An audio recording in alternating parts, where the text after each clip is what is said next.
Hello, it's Maxine Kaye from the Greater Philadelphia Center for Spiritual Living with a love note. Have you noticed that there are times that things get a little out of order? And yet we always seem to be able to return to that place of divine harmony and order when we make that choice.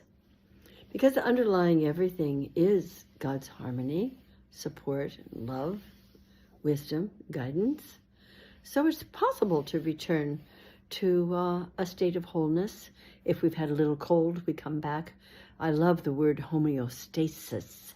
That's a returning to the natural order of things for us. And things change, of course. It's been here, it's been raining off and on today. And that's a very natural thing for it to do. And it's all part of the flow of the seasons and of life. And so we don't want to get our knickers in a knot when things get out of place or when things tend to interfere with our plans. Just come back to that place of serenity and trust.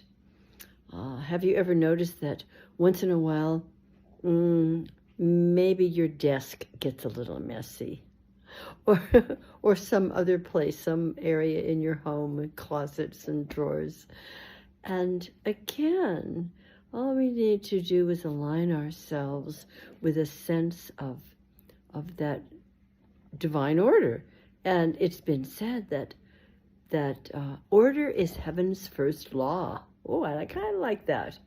And so when I align myself with that divine harmony and order, it becomes easier to put things back where they belong. And doesn't it feel better when we do that?